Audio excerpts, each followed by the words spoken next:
नमस्कार दोस्तों, आप सभी का स्वागत है मेरे इस यूट्यूब चैनल पे। और आज मैं आपको जाति प्रमाण पत्र बनाने का, बिहार में खासकर जाति प्रमाण पत्र बनाने का राइट प्रोसेस बताऊंगा। अगर आप इस प्रोसेस से जाति प्रमाण पत्र बनाते हैं तो आपका जाति प्रमाण पत्र कभी फेल नहीं होगा। जैसा कि आप सभी जानते हैं, बिहार में महिला का जाति प्रमाण पत्र बनाने में बहुत परेशानी होती है। कई बार अप्लाई करने के बावजूद भी, 2 बार 3 बार 4 बार अप्लाई करने के बावजूद भी जो है जाति प्रमाण पत्र रिजेक्ट कर दिया जाता है ब्लॉक की तरफ से। तो ऐसा क्या प्रोसेस है, ऐसे कौन से डॉक्यूमेंट है जिसको लगाने पर जो है आप अगर जाति प्रमाण पत्र अप्लाई करते हैं तो एक ही बार में बन जाएगा। इसी का प्रोसेस आज मैं आपको इस वीडियो में बताने वाला हूं।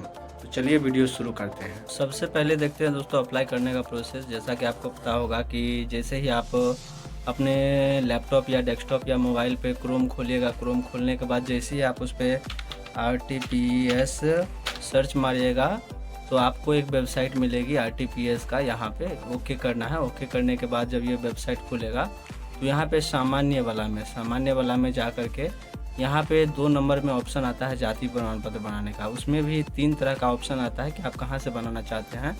तो अधिकतर जो बनता है अंचल स्तर पे बनता है, तो आपको अंचल स्तर पे ही बनाना है। अंचल स्तर पे जैसे ही ओके करिएगा तो एक नया फॉर्म खुलेगा। जैसा आप देख सकते हैं ये नया फॉर्म खुला।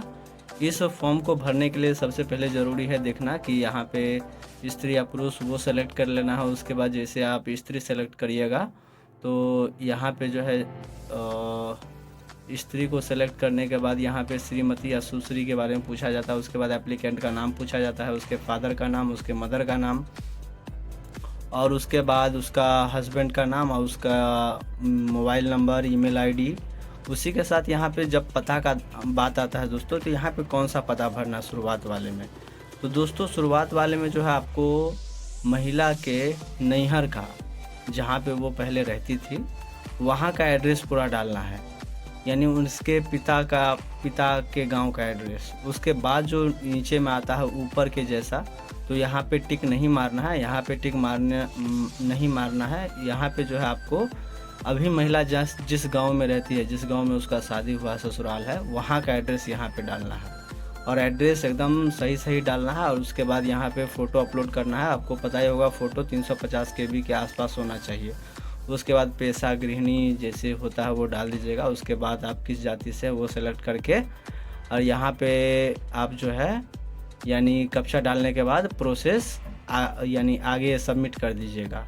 प्रोसेस सबमिट करने के बाद दोस्तों आपसे अगले फॉर्म में जो है पूछा जाएगा कि आप कौन सा डॉक्यूमेंट अपलोड करना चाहते हैं। तो डॉक्यूमेंट में आपको आधार कार्ड सेलेक्ट करना है एनेक्स्चर पे, और आधार कार्ड सेलेक्ट करने के बाद जो है आप जो डॉक्यूमेंट तैयार किए हैं उस डॉक्यूमेंट में जो है दोस्तों जो 4 जरूरी डॉक्यूमेंट आपको उसमें होना ही होना चाहिए।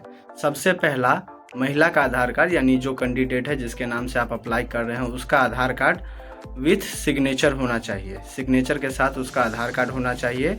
दूसरा जो है दोस्तों उसके पिता का आधार कार्ड, वो भी सिग्नेचर के साथ, या अंगूठा देते हैं तो अंगूठा के साथ होना चाहिए। तीसरा आधार कार्ड दोस्तों उसके पति का होना चाहिए, वो भी सिग्नेचर के साथ होना चाहिए।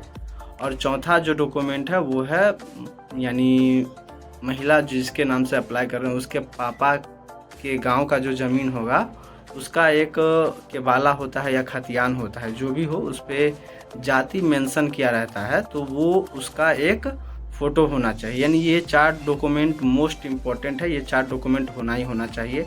अगर 4 डॉक्यूमेंट में से कोई भी डॉक्यूमेंट कम हुआ तो आपका जो जाति प्रमाण पत्र है वो रिजेक्ट कर दिया जाएगा। और फ़ोटो जो आप अपलोड कीजिएगा दोस्तों वो फ़ोटो विथ सिग्नेचर होना चाहिए। फ़ोटो के आगे में साइन किया हुआ होना चाहिए। इस बात पे ध्यान दीजिएगा। और जो आप डॉक्यूमेंट बनाइएगा, 4 डॉक्यूमेंट यानी 4 डॉक्यूमेंट आप जो तैयार किए हैं प्रूफ के लिए, उसमें भी वो फ़ोटो होना चाहिए। यानी आपके पास पूरी 5 डॉक्यूमेंट हो जाएगा। और पाँचों डॉक्यूमेंट को एक PDF में 1 MB के अंदर जो है उसको सेव कर लेना है। और उसी PDF को जो है आधार कार्ड सेलेक्ट करने के बाद उस PDF को अपलोड करना है। और उस PDF को अपलोड करने के बाद दोस्तों आपका रिसीविंग जनरेट होगा। और रिसीविंग जनरेट होने पर आपको जो है टाइम दिया जाएगा 10 दिन के बाद का। 10 दिन बाद जब आप देखिएगा तो आपका जाति प्रमाण पत्र बिल्कुल रेडी रहेगा। और अगर दोस्तों एक और है कि अगर आपका जाति प्रमाण पत्र नहीं बना है तो एक और प्रोसेस है, जैसे आप मैंने बताया है पीछे में, वो तो आपको करना ही करना है। और जब आपका रिसीविंग जनरेट होगा, उस रिसीविंग के साथ ओरिजिनल पेपर सब जो होता है, यानी जो आप अपलोड करते समय में जिसका फ़ोटो स्कैन किए थे, वो पेपर सब रिसीविंग के साथ पिनअप कर देना। और पिनअप करने के बाद हर यानी पंचायत का एक कर्मचारी होता है, उस कर्मचारी के पास जा कर के उस पेपर पे साइन करवा लेना है। और साइन करवाने के बाद जो है उसको यानी ब्लॉक में जा कर के जमा करना है, उसके नैहर वाले ब्लॉक पे। फिर आपका जो है वो जाति प्रमाण पत्र 100% बन जाएगा। ये जानकारी आपको कैसा लगा दोस्तों? वीडियो को लाइक करके ज़रूर बताइएगा। और ऐसे ही इन्फॉर्मेटिव वीडियो के लिए जिससे आपका जीवन आसान हो जाए, इसके लिए इस चैनल को सब्सक्राइब ज़रूर कर लीजिएगा। मिलते हैं अगले वीडियो में किसी अच्छे इन्फॉर्मेशन के साथ, तब तक के लिए जय हिंद।